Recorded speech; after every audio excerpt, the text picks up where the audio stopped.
Comenzamos Quién es Quién a través de Diamante FM 98.7 y Canal 5. Gustavo Bonescayán, que le habla, de saluda. Le agradece que una vez más esté junto a nosotros compartiendo este programa. El día de hoy recibimos al ex ministro de Salud Pública, doctor Daniel Salinas. Gracias por estar en Quién es Quién. Un gusto, Gustavo, y a la audiencia también estar aquí presente y bueno, conversar un rato. Con el paso del tiempo, también evaluando, ¿estuvo bien el presidente de la República cuando en solitario decide que no haya cuarentena obligatoria en Uruguay? Fue luego de mucha discusión, particularmente conmigo, y habrá hablado con otras personas también. ¿Usted quería cuarentena? Nosotros hablamos de todas las opciones. Sí. Yo no es que quería cuarentena. Bueno, pero quería. Pero analizamos todas las opciones Sí. posibles, y mi representación gráfica en una reunión con él, se lo pueden presentar, si bien él tomó la decisión en ese libro que dice La libertad responsable, que dio 3 vueltas a la casa de Suárez y yo qué sé cuánto, creo que sopesó todo. Y yo en el momento le digo, si se llegara a plantear lo que está pidiendo determinada fuerza política, lo que está pidiendo el sindicato médico, hay que pensar que lo que vamos a tener es un Estado policíaco y un Estado que tiene que salir a reprimir la libre circulación. Entonces aquí es donde se ponen en juego las dos balanzas entre lo sanitario y la libertad.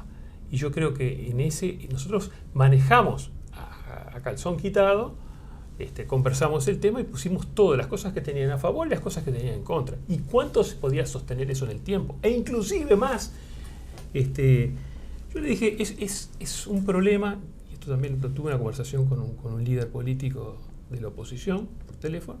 Digo, esto puede ser una gran trampa, el tema, entre comillas, esto de la trampa, de permanecer encerrado durante mucho tiempo, porque usted cómo sostiene a toda la población durante un tiempo ilimitado sin una sobrevivencia. Eso, si usted no tiene fondos y no tiene ahorros, que era la situación de un país sumamente endeudado, con un porcentaje elevado del PBI, un porcentaje de deuda sobre PBI muy elevado, pese al viento a favor de la economía, pese a haber tenido buenos precios de los commodities, con el nivel de endeudamiento, la forma de salir de esto era con más endeudamiento. ¿Y eso a qué nos hubiera llevado? Problemas de salud mental mayores de los que encima ya se generaron. Segundo, mayor pobreza, porque un país endeudado, un país postrado, un país de rodilla, es un país sumiso. Entonces, había que considerar todos esos elementos. Y ahí estuvo la gran también sapiencia, y por eso yo digo que los políticos son fundamentales, porque conocen el país y conocen a la gente, de poner en la balanza de lo que era el cuentapropista y la persona que sale a hacer la diaria. La persona que sale a hacer la diaria está en el peso día a día. No hay forma de que uno eso lo sostenga o lo soslaye o lo sustituya. ¿Usted siempre pensó así o en un momento, por la información que tenemos, usted le dijo al presidente que hay que hacer cuarentena obligatoria? Nosotros conversamos de todas las opciones. ¿Pero usted le dijo, me parece mejor la cuarentena? No, me parece ni mejor ni peor. Pusimos todo en la balanza y él dijo, pero para usted era peor o mejor la cuarentena obligatoria. Le acabo de expresar todo el tema era peor. De las repercusiones que iba a tener desde el punto de vista mental y desde el punto de vista económico. O sea, usted nunca estuvo de acuerdo con la cuarentena obligatoria entonces. La tuve en consideración en virtud de las recomendaciones que hacían gente experta o pseudo experta. La tuvimos en consideración, la sopesamos. En ese sopesar de la balanza pesó más la libertad que la restricción. ¿La OMS, la Organización Mundial de la Salud, jugó al nivel que tenía que jugar este partido de la pandemia o usted tiene varios reproches para hacerle? A esta altura ya no es un tiempo de pasar factura, ya pasó mucho tiempo. Pero sí tiene facturas para pasarle. No, yo creo que la OMS la corrió de atrás.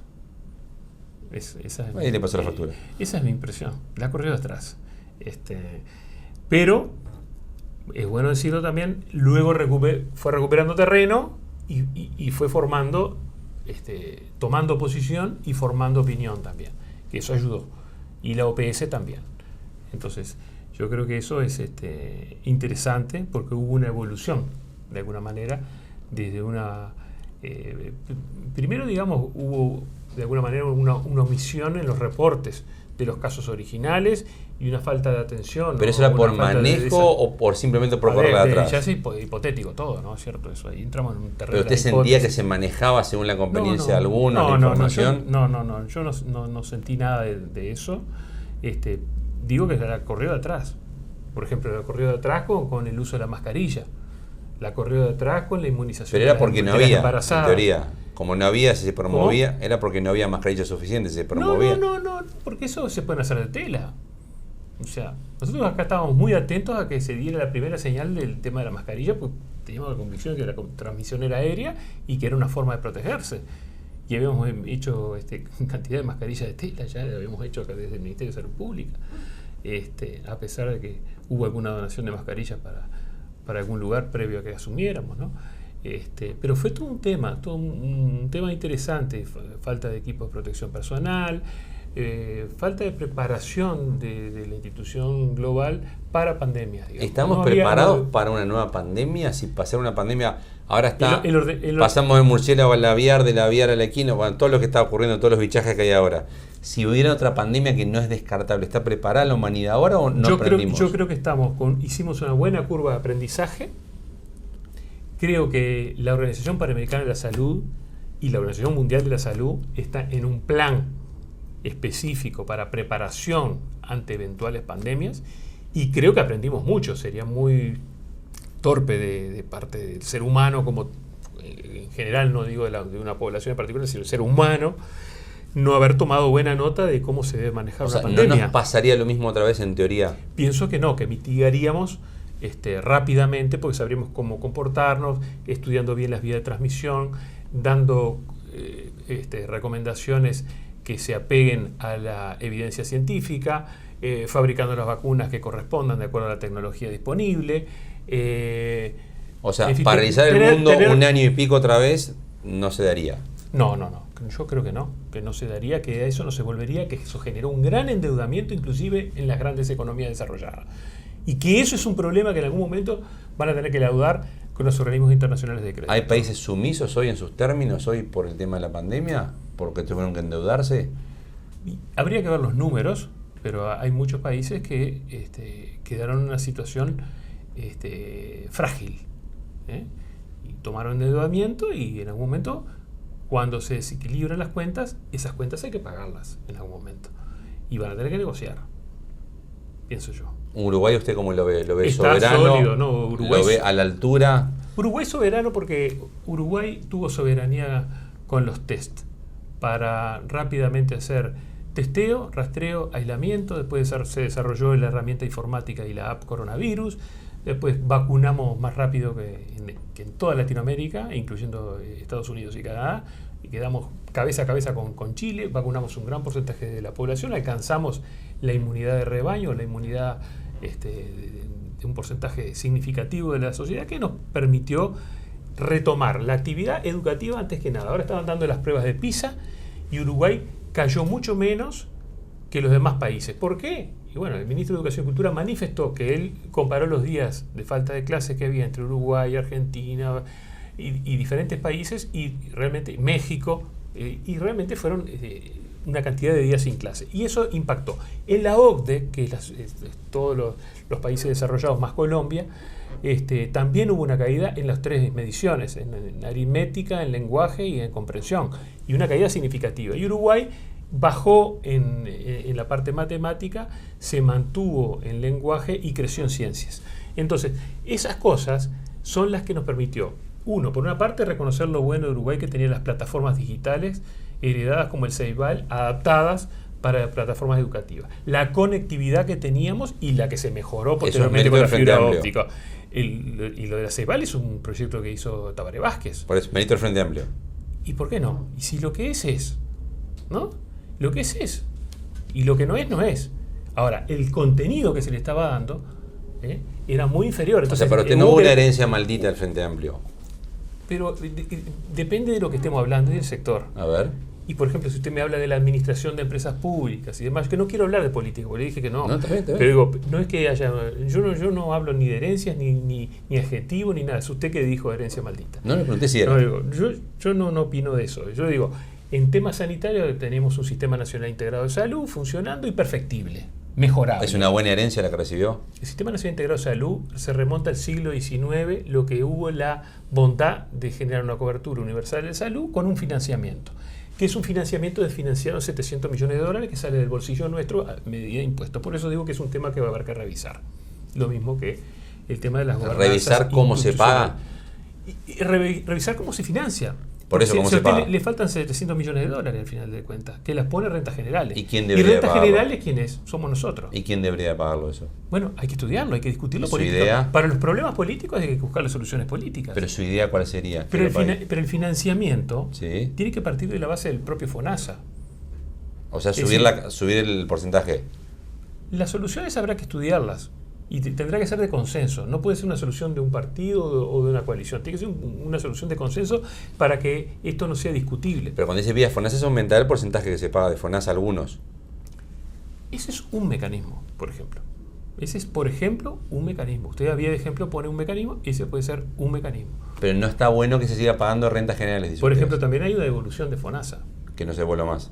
No, digo, es otra fuente que usted puede estudiarla. Son todas hipótesis. Yo como no estoy en política no voy a hablar. Digo, pero es el tema, el FONASA... Claro, pero a usted le preocupa que todos los uruguayos paguemos 700 millones de todos dólares. pagamos, claro. Por esto cuando deberían pagar... Pagamos con el IRPF, pagamos con el IAS y pagamos con el IVA. Y Tendría que ser con el IMESI. más directo el pago. O sea, Tendría que ser más enfocado hacia la actividad. Y estoy seguro que con eso podemos coincidir con la oposición. Que de pague alguna más manera. el que tiene más, que pague menos el que tiene menos. Eso ya está ocurriendo, ¿verdad? Pero más el que tiene más. Bueno, quizás hay que estudiarlo. Quizás hay que estudiarlo. Ese le No quedó digo, como un debe a usted en su gestión. De que no, lo que pasa es que nosotros agarramos 3 años de pandemia.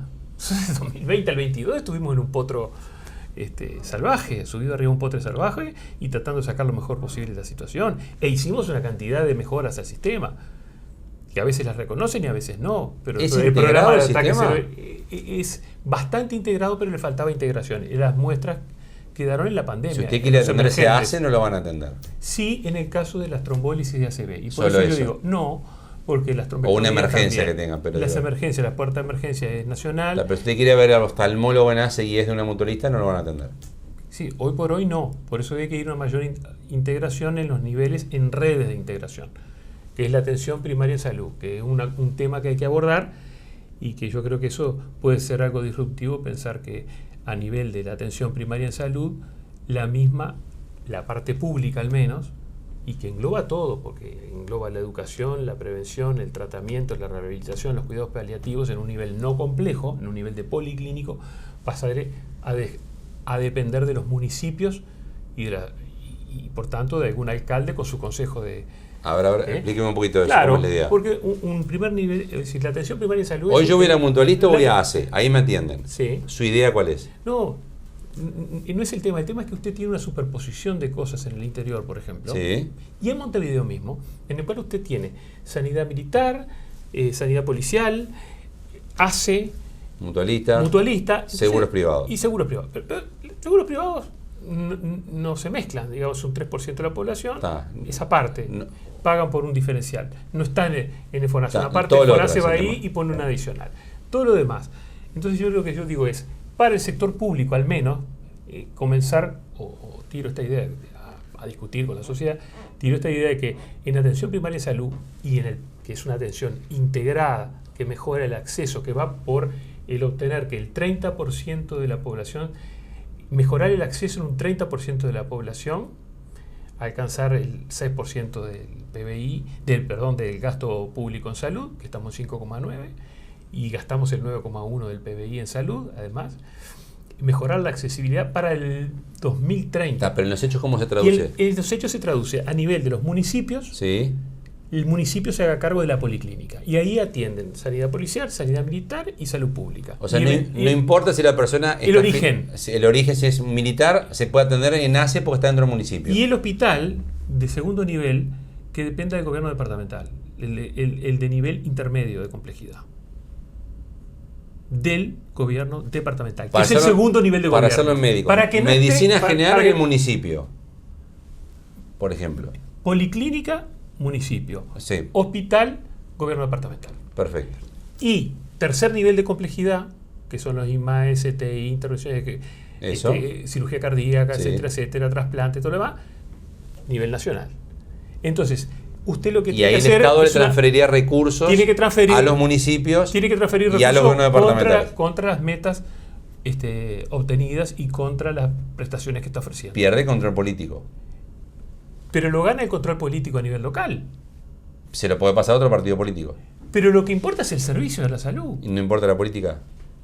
Pero eso es una visión sanitarista, no es una visión política. Yo creo que la descentralización, para hacerla de verdad, tiene que ir más al contacto con la gente.